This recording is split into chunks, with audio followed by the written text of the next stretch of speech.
Captain's Log Supplemental.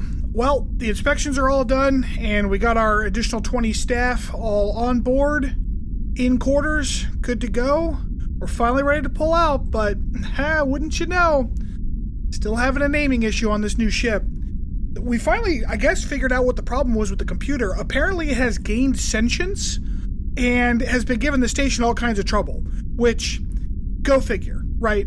But the problem is that, for some reason, the only way that this computer has been able to communicate with anyone is by auto-painting words onto the hull of my new ship. So the conversations have been taking forever because it paints 6 or 7 words on the hull and then it has to erase them. We're going to be here for another week at least. They got to bring in an AI counselor. You know, they don't compensate us enough for this.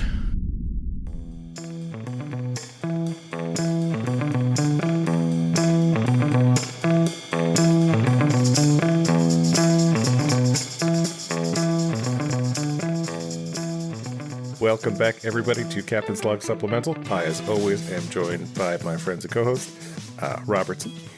Hello. Stanford. Yo. And producer Mariah. Not sure if she's on the mic.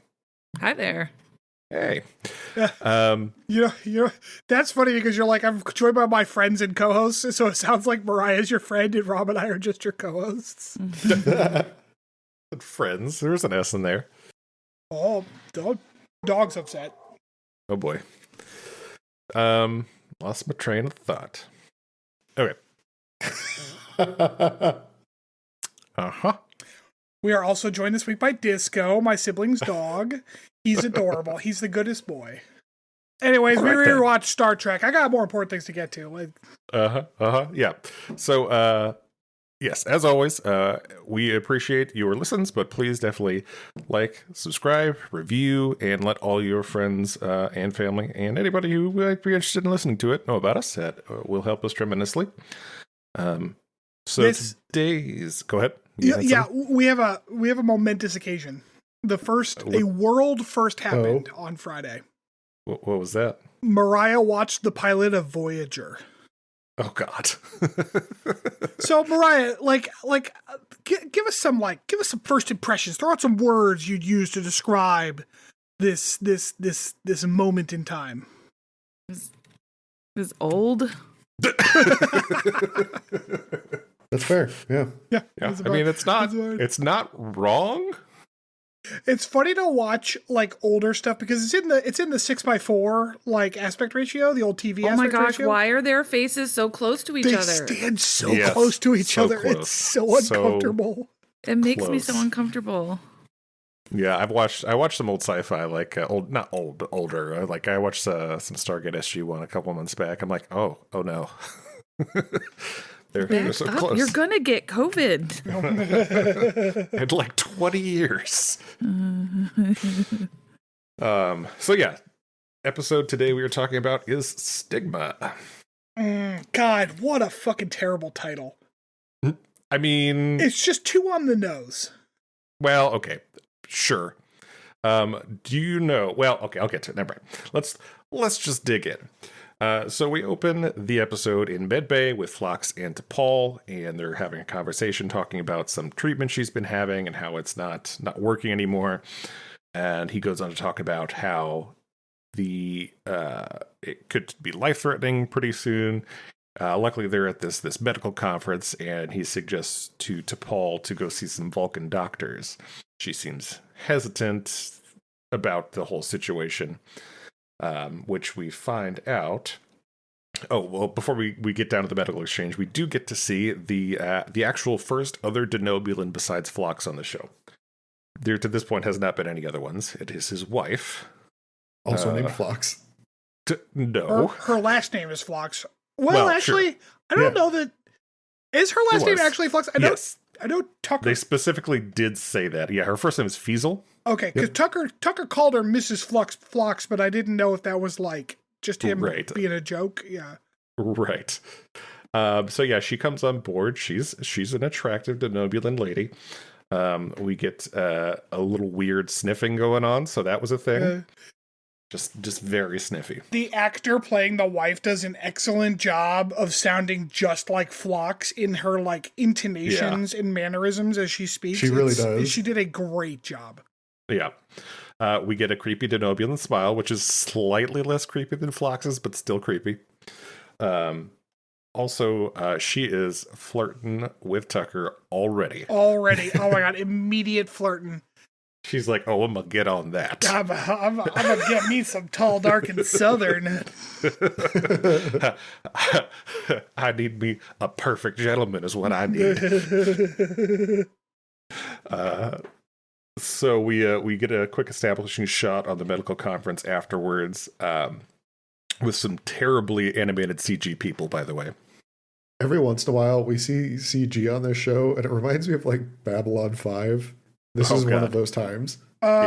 This is this is after Babylon 5 too, by a fair amount. So that's funny. By a fair amount. Well, yeah. And the worst part about the CGI here is they're like CGI people, and like we had clearly not nailed that shit down yet. No, they look not even a little bit awful, really bad. Yeah. Which is funny because like we were just the last episode talking about how decent the CG actually was. It was getting better. We take a little step backwards here. Those hard geometries that they got down. As soon as there's organic movement, no thank you. Mm-hmm. This goddamn cum monster all over again. So Phlox is talking to the Vulcan doctors down in the medical conference, and he's we find out that Potpourri syndrome is what T'Pol has, although he hasn't informed the Vulcan doctors that he is requesting on behalf of T'Pol, but he kind of makes a little cover story about how he has a colleague who's investigating a disease that's similar to Potpourri syndrome, and wants their research so he can, maybe make some progress. I will note here, too, and it becomes quickly obvious that this is an allegory for the AIDS epidemic. No! Yes. It is? So, I will... No! This was actually in 2002 and 3, Viacom actually had a campaign called No HIV/AIDS, and all of their TV programs had to, dedicate at least one episode to AIDS awareness. And so this is what Enterprise's version of that was. Oh, why does that make it worse? What the fuck? It was funny. I was reading the Memory Alpha wiki on this, and one of the complaints was that it was from some critic reviewing the show and said that it was the references were too vague to be meaningful. And it's like, dude, what were you watching? I have ham-fisted written like 6 times in my notes. Like, so that is obviously the whole point of the episode. The least subtle allegory ever made. Yes. Like C.S. Lewis was like, God damn, you can be a little more subtle. So the Vulcans, as with AIDS, they don't want to talk about Potpourri syndrome. They mention that the subgroup of Vulcans who are infected with it or able to contract it are people that they're not sanctioned, or basically they're undesirables. I don't know if you noticed during this whole conversation, but the production team clearly got a brand new rotary camera, because they used the shit out of it for this conversation. I didn't notice that, no. Oh my God, the camera, because there's like 4 of them talking in a circle, so the camera's just moving around them the whole scene. Like, I was going to throw the fuck up. It was awful. Oh, I didn't realize that. Not watching it anyway. So anyway, the Vulcan's kind of like, we'll get back to you. And, shoo Phlox off. Back on the Enterprise, Feasel continues to just flirt unendingly with Tucker. As she shows him how to set up a microscope. Right. He's like, I don't know how to use this. And she's like, basically, Put the thick end into the opening. Yeah, well, that too. She was also at first just like, use it like a microscope. It's not hard. Like, yeah, my favorite. I was say, did you miss the little double entendres there? Put the thick end into the opening. Oh, just pull it out, and the stream's going to be engaged. Jesus Christ! My favorite was when she said, "You can pull it out now." Yeah. Like, she is going in hard on the paint, man. Yeah, my She note just- here is Phlox's wife is totally gonna fuck Trip. I'm sorry, what? They're setting What? up a microscope. You know how when you set up microscopes, you have to basically make nothing but sex innuendo the whole time? Star Trek. I thought this was Star Trek. But it's Star Trek Enterprise. This is Oh on my par for the show. It's their It's the after-school horniest of special all Star about Treks. AIDS. with a fun B plot of Tucker getting endlessly flirted with. With the fun B plot of, but polygamy still weird, right? Well, yeah. I gotta say though, uncomfortable Trip is my favorite Trip. He's fun. He's a perfect gentleman. He was a Rob. Don't perfect you gentleman forget the it. whole time. So T'Pol, T'Pol and Archer are having a meal together, and the Vulcan doctors just show up out of the blue. Turns out they've kind of figured out what's going on here. The Vulcan docs give T'Pol the third degree and clearly suspect her of being the reason for Phlox's request. Did y'all hear what Pinar syndrome does to you? Be more It's a specific. degenerative It disease. makes you insane in the midbrain. Oh God! Shut up. Yeah, I mean, sure. Totally lost my train of thought now. Thanks. Insane in the midbrain. Inside of the brain. So yeah, they make clear their disapproval. They clandestinely, I guess, steal some DNA from her by handing her a pad or something. And we find out afterward that they have confirmed that she has Pinar syndrome. So, like, what? Like, I don't. Like, is it a genetic disorder or what? How does the DNA test confirm that? Reasons. Shut up. That's All why. right, yeah, fair enough. They said it was a neurological disorder.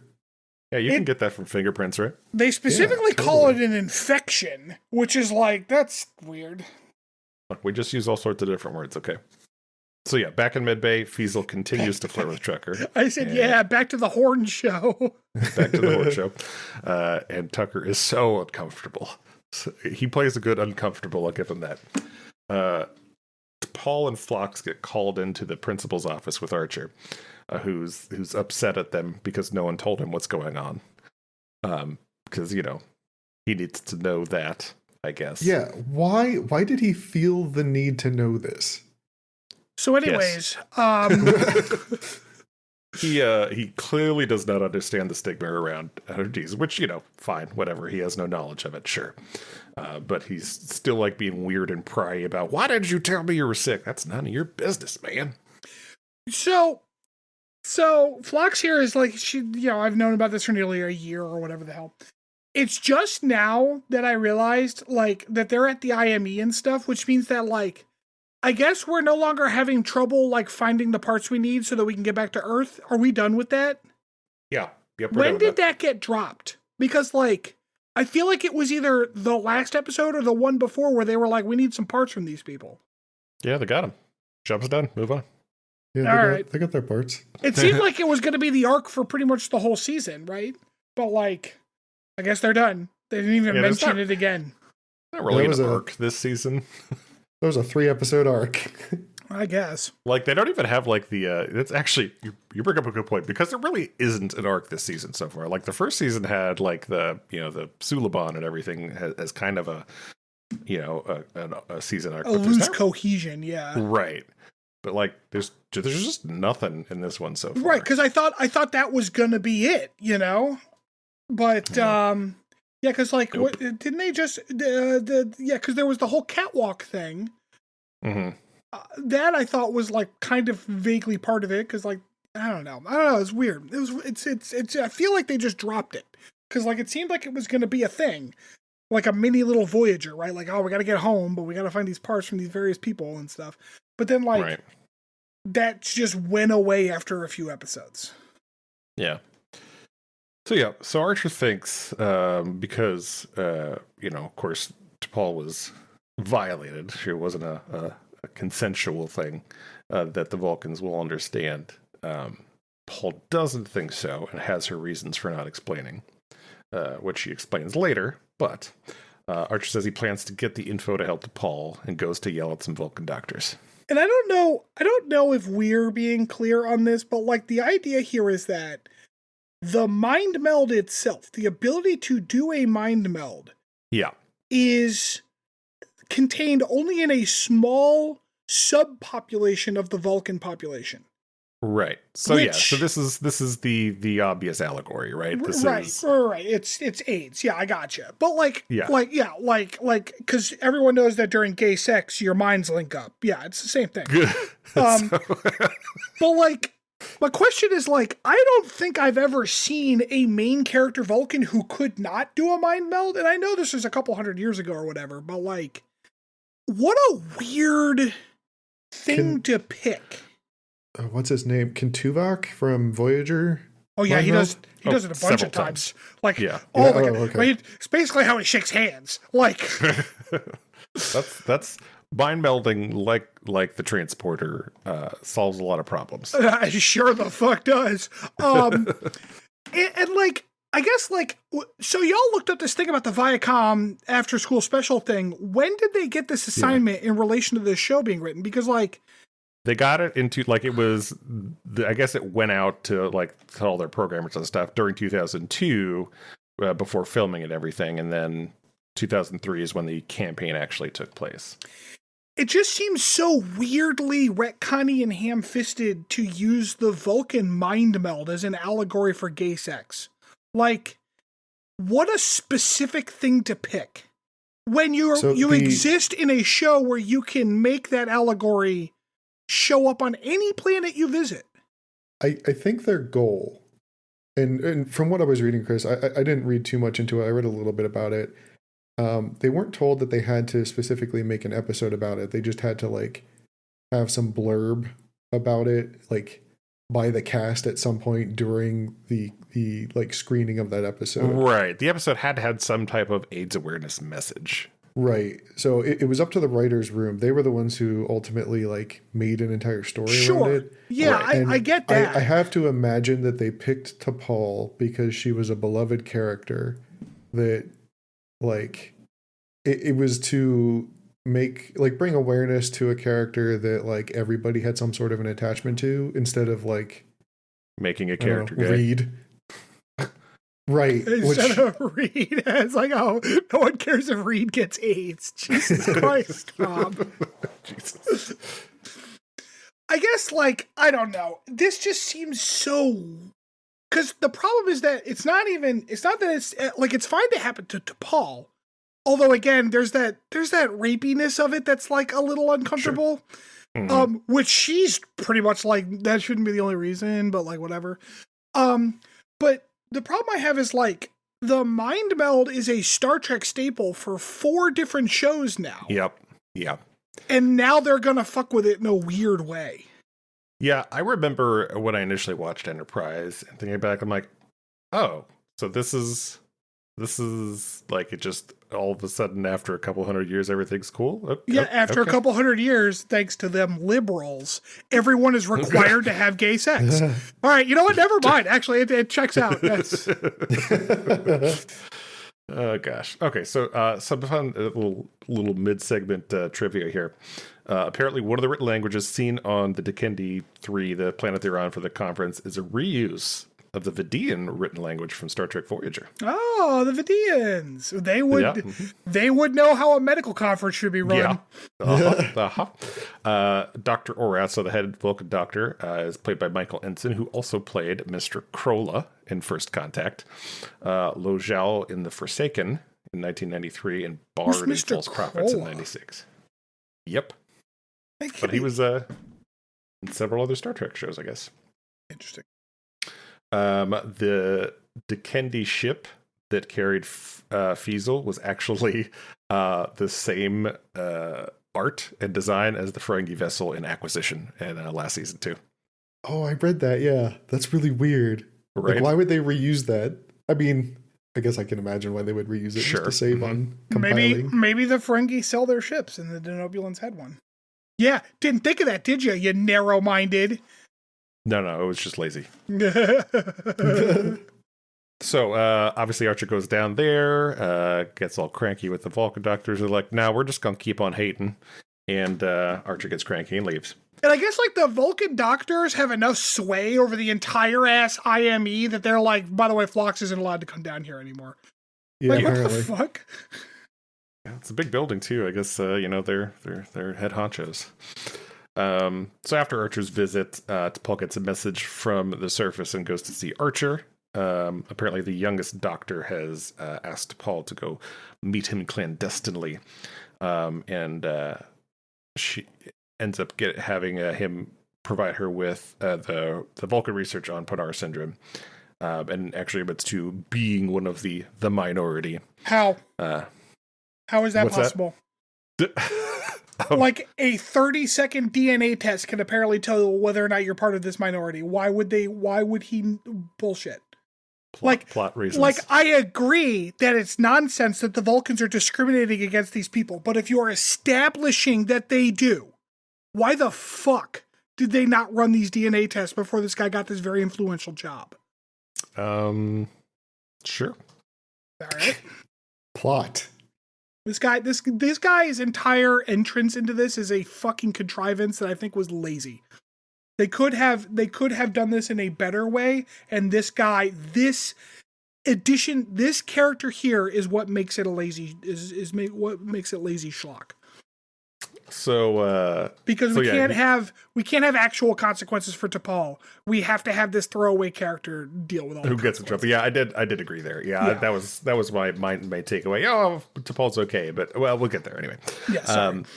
So he tells T'Pol to, because she informs him that she was, violated. She was wasn't consensual, or she didn't choose to do it. And so he's like, oh, well, you should tell them that. They'll totally be fine and everything will be fine. She's like, no, don't want to do it. Which, sure. Okay, fine. I mean, I guess if you're going to try to stand on principle there and say that shouldn't be a reason, to discriminate, great. Well, I think it was also she didn't want to promote further right, that's what I'm saying. Yes, that's what violence she said. Against these people. Although Yeah. I have a question, because the episode Fusion is still fairly fresh in my mind. Mm-hmm. Is that what happened? She definitely agreed to the mind meld. So at first, Right. I understand that he then got rapey. I get that. She withdrew consent halfway through the meld, and he did not pull out. I did not mean it that way. I did not mean it that way, but that's fucking funny. So, I get that. But my point is that, she was not coerced into the mind meld itself. So, the infection may have happened. I don't know how this this made up disease works, but the contact was consensual at first. So, is that what happened? I just want to point out that all of this is Archer's fault. Yeah, that's true. He's the one who pressured her to go hang out with them, true. Right? Yeah, that's true. 100% accurate. That's actually, Archer ordered her to go hang out, so that is a coercion. Yeah, I agree. Okay. Yep. Yeah, it bothered me because at one point he asks her straight up, why would you take that risk? And in my brain, I'm just dude, this was your freaking idea. And we all saw that Vulcan's eyes when they got off the ship. They were raping. You don't let anyone near him. Off the bat. Yeah. Yeah. Well, back on Enterprise, Hoshi and Tucker, we're back to the hornball storyline. This woman Hoshi is and Tucker making me laugh lunch. so hard. Yeah. Yeah. Hoshi and Tucker having lunch, and Hoshi's like, oh, I gotta go. And Tucker sees Fiesel coming. He's like, hey, no, God, please stay. And she's just continuing her dogged pursuit of Tucker. She sits down, starts playing with his leg with her foot. Denobulans are very forward. Correct me if I'm wrong. It sounds like this is all non-consensual. I'm trying to jive my feelings on this. I think the answer to that is yes, and I need to calm myself down. But it does feel different when it's the other direction. And Tucker doesn't say no, Right. but there is a level of Well, he feels like he can't say no because of the nature of the job and the fact that Phlox is a buddy of his. So, like, That's yeah. all still non-consensual. Exactly. Yeah, That's what I'm none of saying. this Like, was I agree okay. with you. Yeah. Like, it gets played off for comedic effect. Right. But, Right. And that's like, my point is like, it's interesting how, because it happened to DePaul, this is serious, but because this woman is doing it to what's his face, this is funny. And there's definitely a different characterization of how the show presents those two sure. situations. Like, even in like the lighting and the music and like the emotions involved, like this is played for a laugh as opposed to being played for a very serious thing. But like but you're not wrong. There's a very clear juxtaposition between the A plot and the B plot and how we're handling sexual assault here. Like, even like Tucker's, like, even the uncomfortableness that Tucker shows is in a comedic way, like, not like he's actually feeling threatened in any way. Yeah, it's like, it's definitely presented in a very different way. And I got the feel. Oh, sorry, go ahead, Rob. I was going to say, like, at one point, he even admits that he's, like, attracted to Fiesel. Right. Yeah. I think Tucker's issue is not so much that he doesn't like her ministrations. I think the issue is that he does not want. He's afraid of Phlox being offended. Right. Yeah. It's the cultural thing. Right. So yep, she flirts some more. He, says, I'm leaving, bye. And he goes to a workout with Reed. Reed mentions a time that Phlox lost his temper, not being pretty, because one of his medical animals bit him, and Costner said not to tell Phlox about his wife, which, I mean, we, at this point, it's been well established that Denobulans are polyamorous. Yeah, that's the thing, too, is that none of the humans involved here were like, maybe this is just how Denobulans are. Yeah. Well, I mean, it's been explained that this is, like, not only are they polygamous, they have multiple marriages, but they also are open, too. Like, it's been stated by Phlox that they have physical relationships with friends with his, like, husband-in-laws. Well, although, to be fair to Trip, there was a conversation earlier where it's like, it sounds like 3 is the limit to Denobulans, because it's like, well, he's already got 3 husbands. But, like, there's a level of, I mean, at the end of the day, Trip could have just said, like, hey, what would Phlox think about this? And she would have been like, oh, he doesn't, I already told him that I was going to try to fuck you. He knows. He's cheering you on. Yeah. Which does happen. So anyway, T'Pol brings the research to Phlox, who says that it'll be useful. They can improve his treatment. Great. Archer's notified that T'Pol is being recalled by the head doctor on the planet. They're going to, take her back to high command. The Vulcan rank structure is ridiculous. It's some random doctor at some random conference is like, I'll rank you. Fuck you. Pretty much. Whatever, she's going to be hauled back, although they're not going to, tell the high command until she gets there physically for reasons. T'Pol still says, she won't admit to the circumstances of her syndrome because she doesn't want to use it as an excuse and condone their prejudice. Archer goes down to yell at the doctor some more. The Vulcans are dressed in their doctor robes. Yep, just doctoring about. He cites some, obscure bureaucratic thing and gets a hearing scheduled with the doctor for T'Pol. Yeah. That scene was just more Archer being angry, and it's like, can we expand? He bangs on the glass to get the Dr. Vulcans out, and it looked like they were like back there, like posing for a stock photograph. And there's like one in the back, and then like he comes out and talks to Archer, and he's like, "Now, if you'll excuse me," and he goes back to his stock photograph pose because he's got to go back and look through the microscope some more. We got the very deep Jonathan Archer coming back to. What did the doctor say? He said something along the lines of like, this is already settled. It's not up for debate. And Archer just very angrily goes, where I come from, everything is open for debate. He said that. I was like, that's fucking stupid. Yeah. Although I will say in his defense, there was a good line because the guy's like, you're wasting your time. And Archer's like, it's my time to waste. And I'm like, that's good. That's a good point. Yeah. So, yep, we go back to Enterprise. Mayweather, back to the Hornball storyline. Mayweather gets interrupted during a funny story about Fargans and some game he was playing. I wanted to hear the end of that story, but oh well. Trip comes in to talk to Phlox about his wife, finally. Trip says, of course, he was a perfect gentleman. And then Phlox is like, yeah, go for it, man. Sounds great. You're all about it. Phlox is like, dude, fuck her, man. She's great. She's a great lady. Go for it, man. Why do you think I married her? Asked her about rose petal baths and the whole nine. So, but he's still not interested. He just, just don't mess around with a guy's wife. So, I guess it is not meant to be. We go cut to Archer and to Paul, talking about the hearing that he's set up. She doesn't really seem interested at first, although Archer kind of brings her around to it. But they agree that she's not going to reveal the circumstances around once the again contraction of the disease. The settling in on this idea of her being violated is kind of undercut by the very gross camera angles during this whole sequence. Just straight up shots up to Paul's ass. Yeah, it was funny you mentioned that. Laura walked in while I was watching the episode for the show. She's like, "Oh, she needs to pick that out of her butt, man. It's all the way up there." Exactly.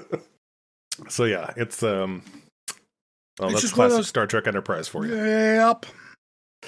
So yep, they head on down.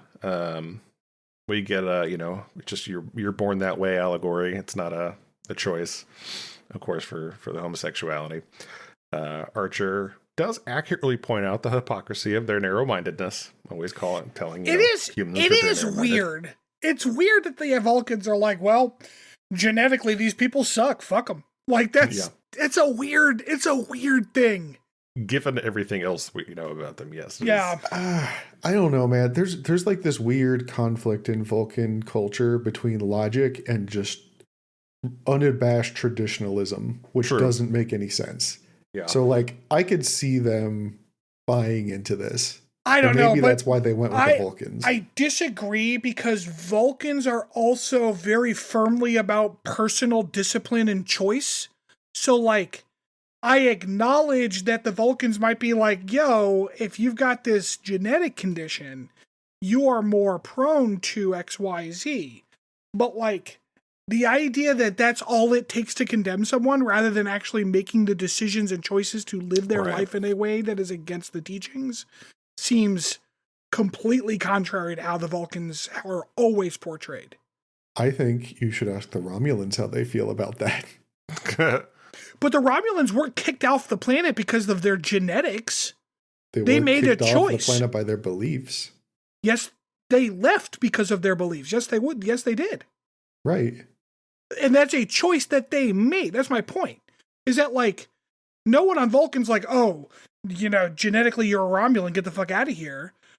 No. These people. I just mean it's the adherence to tradition. That's what drove that conflict, and that's at least part of what's driving this conflict. Right, but my point is that tradition is all about discipline and choice. So I don't think it makes any sense as a writer to say that the Vulcans are going to discriminate against someone genetically because they haven't actually done anything wrong at that point. Yeah, I mean, I think I'm on your side with this one. It's just that's just something that's always bothered me about how they, write around Vulcans. Right. Just that kind of I don't know, schizophrenic nature. Maybe that's not the right word for it, but we don't use that word that way anymore.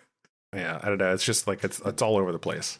It's just they bend in complete different directions sometimes, and it's weird. Like a weeble wobble. Yeah, sure. Yes. So yeah, they go back and forth, and eventually the young doctor admits he's a mind melder and calls out the others and reveals T'Pol's circumstances despite her wishes. Although T'Pol does not admit to it. And they're at least Archer right. kept his mouth shut. Yeah, he did do that. So good for him there. They, I guess the hear-agains, and we're going to find out what happens after that. Well, here's the thing, though. Actually, I want to go back to that dude, okay? Because this is again where, all right.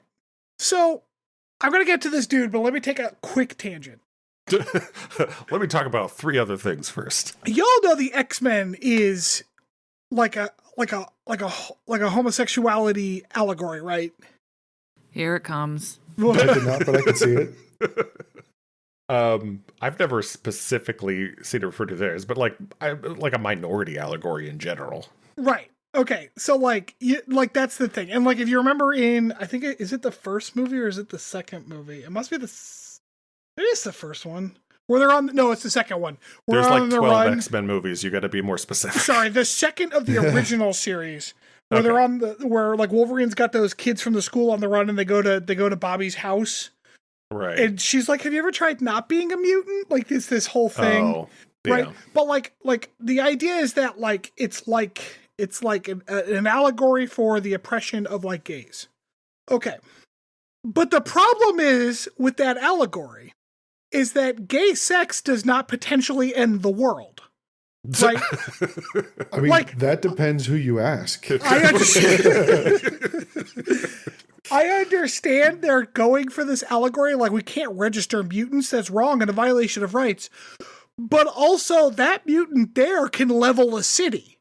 Like, well, okay. And so, he's yes. 16. So maybe we should know where that kid is. You know? Like I said, I'd never heard it specifically attributed that. Like I said, I always took it as more just an allegory for minorities in general. I mean, heck, they have Xavier and Magneto who were rounded up and put into concentration camps during World War II. Yeah, for being Jewish. So is Professor X Jewish? I know Magneto was, but I don't. Yes. Oh, okay. I didn't know that. But anyways, fine.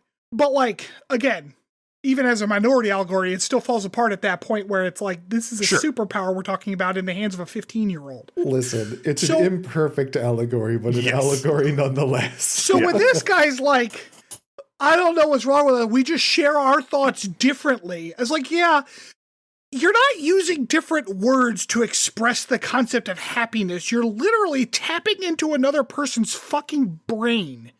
Like, I can understand how that is substantially different and, as we saw, potentially dangerous.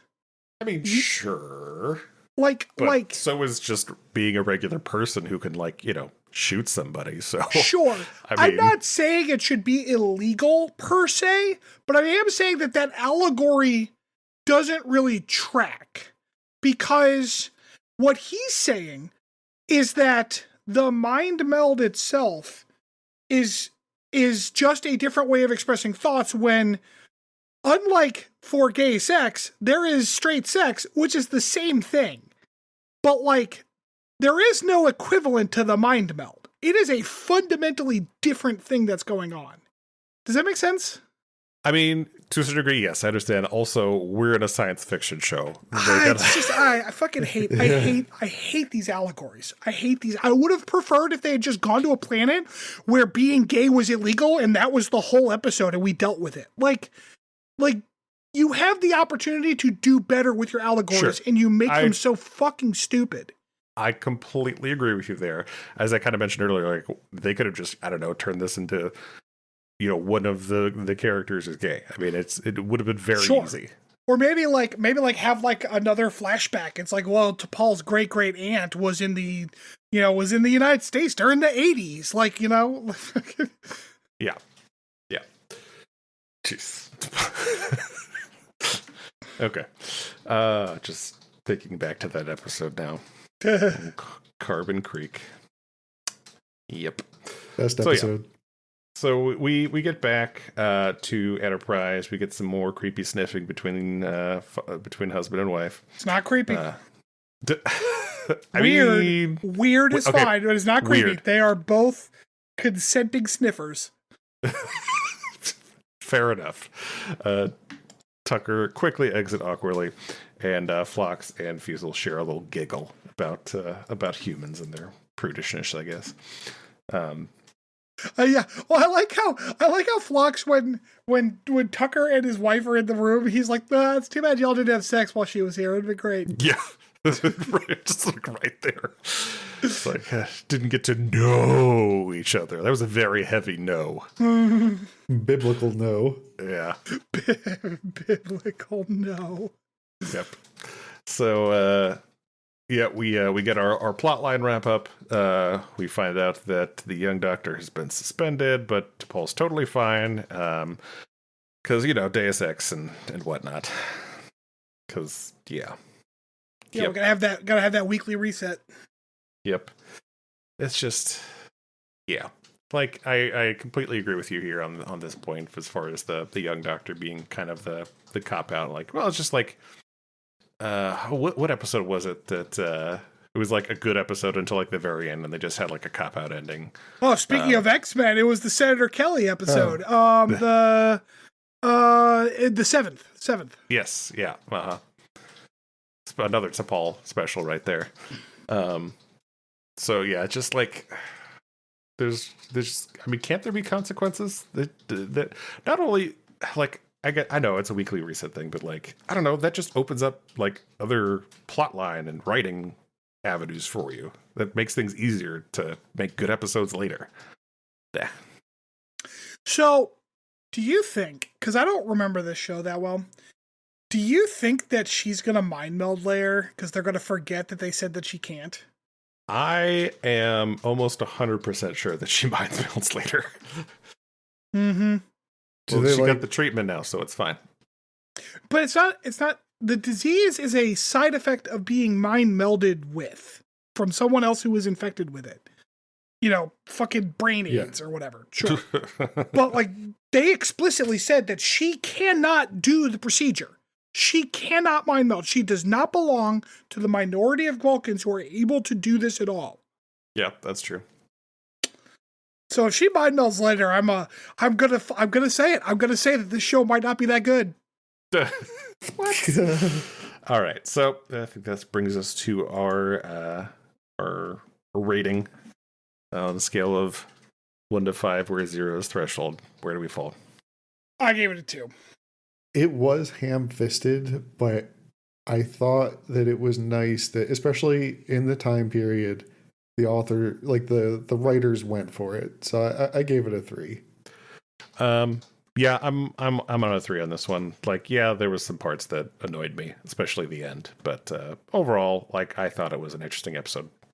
So yeah, y'all are too nice. No, fuck you. This is too. So yeah. So when we get back, we will. I have a quick question. Sure. Do we think Trip gets violated? Square gets checked off for this one? Yeah. Yeah, I think that's fair. I mean, like what I said, there was no consent there. Yeah, especially like the foot there was definitely part. Not enthusiastic consent for sure. Yeah, just shoulder. Yeah, there was a lot there. Yeah, I would say yes. Oh, I was thinking more the foot up the thigh. Well, both of those, yes. Which, like, that mess hole is not very big, and she was doing that on the outside of the table. Yeah. People in that room were like, what the fuck is Trip doing over there? There's no way, especially after what T'Pol has said to him, there's no way he doesn't have, like, a reputation. I thought you were going to be like, there's no way he doesn't have Denobulan foot AIDS. No. Gonna have to do the season 3 version of this episode. Like, oh man, I didn't even try. No, it's too bad. All right, well, I think that'll wrap up our summary. When we get back, we will get into our deep dive on the episode.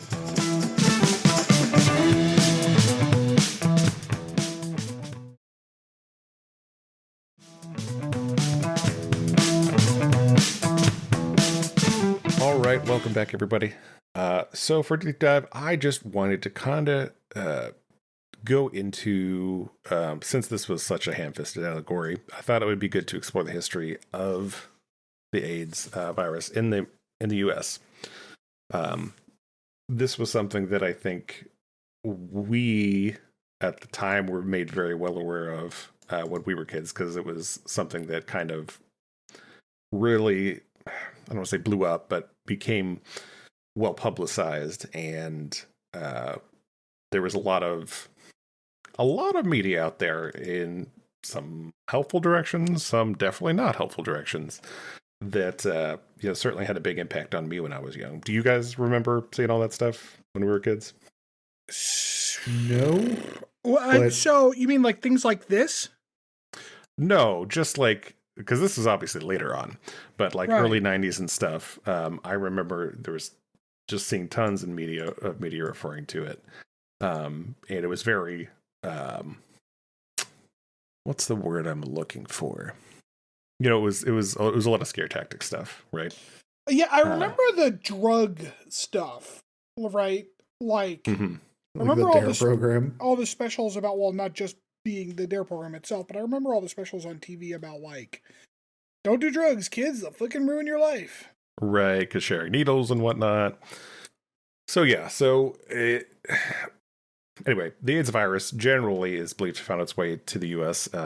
Between the 1970s and 1980s, but I guess was first noticed after doctors discovered clusters of a specific type of sarcoma and pneumonia in homosexual men in Los Angeles, New York, and San Francisco in 1981.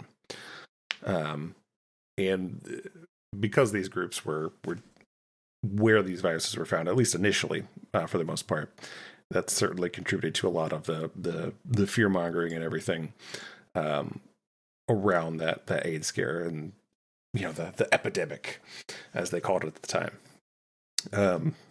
You know, I remember reading stuff about how certain groups, certainly the more right-wing groups, would say it's, you know, it's not a disease, it's the cure, right?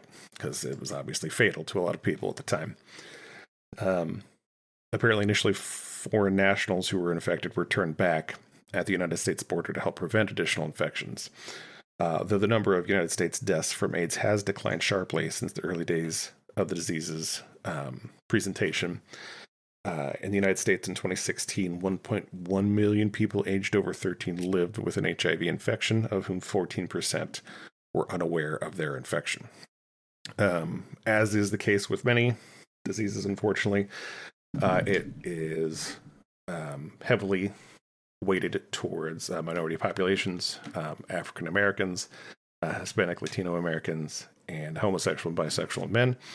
And of course, intravenous drug users remain disproportionately infected by HIV and AIDS in the U.S. As of about 2018, 700,000 people approximately have died of HIV/AIDS in the United States since the beginning of the presentation of the disease, and nearly 13,000 people with AIDS in the United States die each year. Now, there have been more recent improvements in treatment, better prophylaxis against the infection. Death rates have significantly declined. The overall death rate among persons diagnosed in a sample of New York City decreased by 62% from 2001 to 2012. So, luckily, the things that people have done to curb it seem to have had at least somewhat of an effect. Great progress was made in the U.S. following the introduction of a kind of a 3-drug anti-HIV treatments, or colloquially referred to as cocktails, that included antiretroviral drugs. Somebody named David Ho apparently was a pioneer of the approach, was honored as Time Magazine's Man of the Year in 1996 for this approach. Deaths were reduced by more than half, with a small reduction in the yearly rate of new HIV infections. As we stated before, deaths continue to decline, but more slowly recently, and not as completely in the African American population segment. So, in reference to the episode in particular, this is kind of where we cross over the most. During the epidemic of the 1980s, LGBT communities were further stigmatized as they became focus of kind of these mass hysterias and suffered a lot of isolation and even more marginalization, and were targeted by extreme acts of violence. As I kind of mentioned before, there was these, it's the disease, not the cure. There was a work by a guy named Randy Schultz called And the Band Played On, which pointed out that the Ronald Reagan administration dragged its feet in dealing with the crisis due to obvious homophobia, while the gay community also viewed early reports and public health measures with distrust, which further allowed the disease to spread and affected, thousands more. There's an excellent Behind the Bastards episode set of episodes about the AIDS epidemic and like how the Reagan administration is like directly culpable for being completely uninterested in doing anything about it. Yeah, it's because of the Reagan administration that it is as bad as it was. Like, and on purpose, in fucking horrifying, really, really bad ways. Yeah. Well, that's... there was definitely malicious intent there. Yes. Yeah. I mean, that's the Reagan administration for you. So there, as I mentioned earlier, there's quite a bit of racial disparity when it comes to AIDS. African Americans are the ethnic group most disproportionately affected by HIV/AIDS compared to other races and ethnicities in the U.S. They represent approximately 12% of the U.S. population, but accounted for an estimated 43% of new HIV infections in a report in 2017. Further, they make up nearly 52% of AIDS-related deaths in the U.S. Report from Center for Disease Control estimated that about half of the 1 million U.S. citizens living with HIV and AIDS were African American. And I'm assuming that that's because they do not have access to access is a big part of it. Yeah, because they're already marginalized before we deal with this particular issue. Yeah, absolutely. I would imagine that distrust of the American medical system is another... That is another huge portion of it. Yes, absolutely. Yeah. Those two things, as well as, once again, access coming into it, African Americans experience a higher homelessness rate, more so than any of the other ethnic or racial groups. So that obviously contributes a large amount to it in several factors. Hispanic and Latino Americans are the second ethnic group most disproportionately affected by AIDS. The annual number of newly diagnosed infection in that group has increased by 17% at last count between 2012 and 2016. Specific populations most heavily affected in AIDS are men who have sex with men, accounting for approximately 80% of the estimated HIV incidence among that group. But once again, that's a lot of the same things. Stigmas around the care. Already disproportionately affected by lack of access. The one that kind of took me by surprise were Native American groups also are disproportionately affected by it. Although Native Americans represent only about 1% of positive cases in U.S. population, the number of diagnoses among Native American gay and bisexual men rose by 54% between 2011 and 2015. Additionally, the survival rate of those diagnosed Native Americans was the lowest in the U.S. between 1998 and 2005. That part doesn't surprise me. Reservations are sometimes they're some of the biggest deserts in terms of like health caring. Yep. Other stuff. Because, and speaking of distrust of the U.S. government and medical fields, that's it's amazing how all the people that the government kind of fucked over don't trust the government. It's weird. Amazing how that works. Yeah. So it certainly affects those groups more than the white Americans. So current status of it, the CDC estimated that at the end of 2017, there were approximately a million adults, a little over 1 million adults and adolescents with diagnosed HIV in the U.S. and dependent areas. Since 2010, the number of people living with it have increased, while the annual number of new HIV infections has declined to about 38,000 as of 2018. The most recent CDC HIV surveillance report estimates that about 38,000 new cases were diagnosed in the United States at a rate of about 11.8 per 100,000 population. The rate is a decrease from the previous year's estimates, which indicated about 40,000 new infections at a rate of 12.2 per 100,000. So it is going down. According to CDC estimates, the most common transmission category remained male-to-male sexual contact, which accounted for roughly 66.6% of new infections. With regard to region of residence, the highest rate of new infection at the last report occurred in the United States South, with about 20,000 total new infections at about 16.1 per 100,000. The region identified as South included Alabama, Arkansas, Delaware, D.C., Florida, Georgia, Kentucky, Louisiana, Maryland, Mississippi, North Carolina, Oklahoma, South Carolina, Tennessee, Texas, Virginia, and West Virginia. So that makes a lot of sense as far as what we discussed before.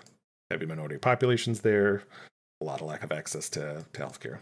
So a lot of what happened in the South too is the opioid epidemic. Yeah, of course, drug users and intravenous drug users are certainly a vector there as well. It's weird to me that Delaware is considered the South.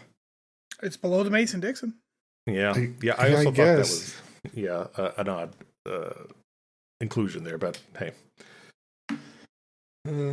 So I guess overall, like a summary, we should say something that was certainly botched by those in charge at the time, which, like, and to be clear, I don't even want to I don't want to mince words here. It was not botched as in like they accidentally dropped the ball. Like this was a purposeful ignoring. Negligence is a good word for it. A purposeful negligence on their part, because it was very obviously and openly talked about the fact that they this only affects gay people who we don't like anyways, so who gives a shit? Right. And even though, it's an epidemic, it was awful. Mm-hmm. And as I understand it, it is no longer the death sentence that it was obviously 40 years ago. But even in the last 10, 15 years, apparently, it's basically well, there is no cure. The drug treatments that they have going, can help quite a bit the symptoms and potential for death that occurred before. Right. And actually, I believe that there are medicines now that pretty much prevent you from spreading it as well if you are, if you do happen to be infected. My sibling just shouted yes at me. There's medication that basically prevents the virus from replicating in your body. As long as you're taking it, you have AIDS for the rest of your life, but you can't, it's effectively dead in your body. It's dormant. Not dead, but dormant. Huh. Interesting. Yeah, and there are drugs that the partners of people with HIV can take prophylactically that will prevent them from getting the infection. Yep. So it's good news on that front, but still something that certainly disproportionately affects certain groups within the U.S. Yeah, and I mean, we still live with some of the repercussions of this nonsense. I believe it's still such a big problem. Well, not just that, and I yes, absolutely, the people who are still living with the actual infection, but the attitudes that were created, the fact that it is still not okay for you to give blood if you had gay sex, that's incredible. What the fuck, Mm-hmm. Even though they have to test every single liter of blood anyways. Yep. It's ridiculous. It is 2024. Yep. Well, I think that will wrap up the segment for today, or for the deep dive rather. And when we get back, I hope we have something a little bit more light. Rob's you hear about this orphanage? All right. We'll be right back.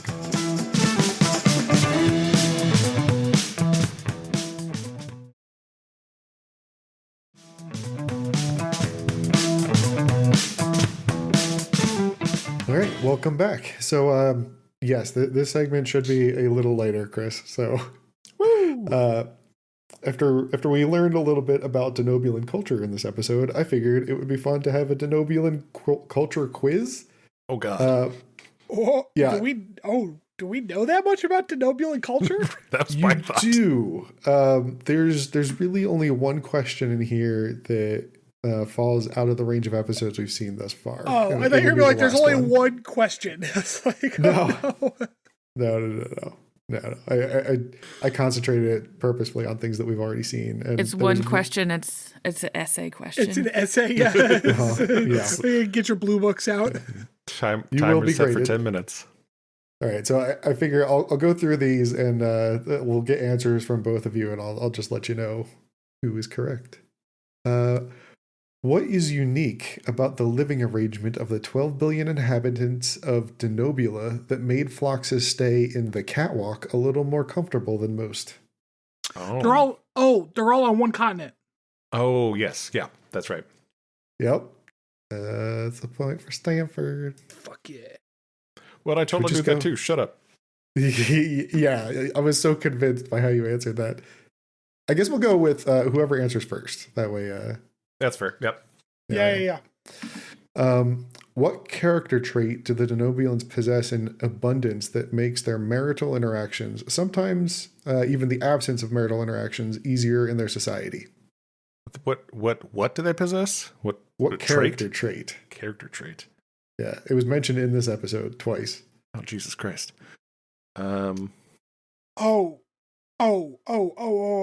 Patient. They're patient.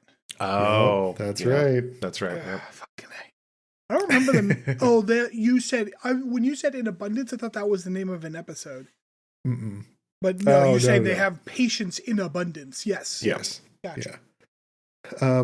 Why is Phlox fond of chit-chatting with his human companions during meals? Because Denobulans don't talk while they eat. That's correct. Oh, yeah, they consider speaking during dinner to be a waste of time. Right. Which, that seems weird. Considering how chatty they are. Right. They are very chatty. Although we don't have a huge sample size, I guess. Yeah, just Phlox pretty much. Maybe it's just Phlox and the people he likes are chatty. Yeah. Right. Yeah. What is the number of spouses a Denobulan would typically marry? 3. That's correct. Although at one point when Phlox is talking with Cutler, he did mention that he would marry as many as are willing. Yeah. So. Oh, interesting. Okay. Yeah. Because in this episode, it was implied that 3 was like the hard limit, right? Yeah. Right. The other thing that I forget if it was in this episode or might have been in Dear Doctor.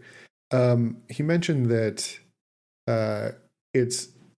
he couldn't imagine the interactions if a Denobulan was only married to one other Denobulan. Like, it just wouldn't seem proper, like a proper marriage to him. Right. Yeah. Like, ew. So that pops the question: do they have like ceremonies that marry multiple people together all at once, or is it like a collect them on as you go? Like, how does that work? It did not sound like it is a unified ceremony, because if you heard him talking about, like, I thought she was his second wife. No, that was his first wife. Yeah, that's true. It sounds like it's like an accumulation over time, because they also talked about how it's like, well, you could be like so and so, but his wife went to go live with her first husband, and like, yeah. Yeah. Why do Denobulan mating rituals sometimes require medical supervision? I don't know, because of their crazy toes and claws. No, they get aggressive?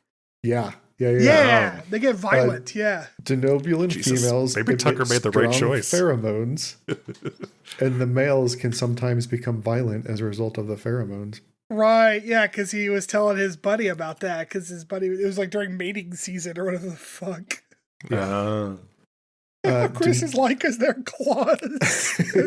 it's like, yeah, their tongues get distended. Like, I don't know, man. You saw Phlox trimming those bad boys. They can do some serious damage with them. Freaking box cutters.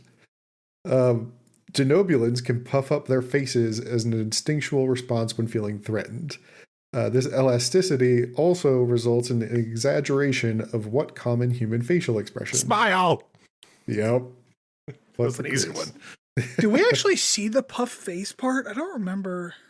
There is a link to it on the wiki. Apparently it comes later. I feel like it does happen. I remember him mentioning it. I feel like it does happen. Yeah. When I was reading on Alpha Memory, it happens a grand total of 1 time in the entire series. What does the Denobulan sleep cycle look like? They sleep once per year. Yep. Yeah, they hibernate for 5 to 6 days per year. I was trying to remember how long it was they slept for.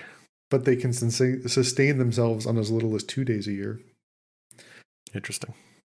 Hundreds of years ago, Denobulan shared a form of popular entertainment with Earthlings among their population, but ultimately abandoned it after realizing their real lives were much more interesting. It's like TV movies, right? Shadow puppets. It was movies. Oh, Yeah, that was why Cutler invited him to go watch a movie with her. Right. Yeah, and he turned her down. While they don't keep pets, Phlox mentioned that one animal on Denobula was similar to dogs. They had a tail, fur, and most had one head. It was like Denobulan lemurs? That's correct. Yeah. Key difference was that the kidneys in this animal were considered a delicacy. Yeah, I remember they were eating hunted. them came into the play somewhere. Uh-huh. Okay, and then here's the final one. We haven't reached this yet, but you both have seen the show, so maybe you'll remember this. What form of art did Phlox's parents insist he study? Oh, I do remember. It was sculpture. What, really? No. I have no idea. No, shadow puppets. Just let me think for a second. Hold on. Form of art. Some type of music, wasn't it? No, dermal art or tattooing. Oh, wow. I did not remember that. Sure. Yeah, apparently it was very popular up until recently on Denobula. Well, that's called Denobulan sculpture, so I think... Sure. All right, well, Stanford, you take the victory by 1 point. Heck yeah! Congratulations. My Denobulan knowledge is surpassed by, well, probably a lot of people, but not Chris. All right, well, that'll wrap us up for this week. Thank you all for joining us again for another week of Captain's Log Supplemental. As Chris said at the top of the episode, please remember to like, subscribe, let all your friends and family know. Anybody who you think might be interested in a Star Trek Rewatch podcast, we really appreciate helping get the word out about us. Have a nice week, everybody. Bye. Goodbye, John.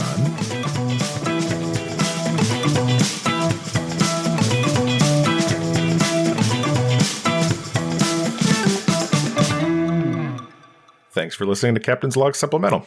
You can follow us on Twitter at PodCLS or send us hate mail at podcls3@gmail.com.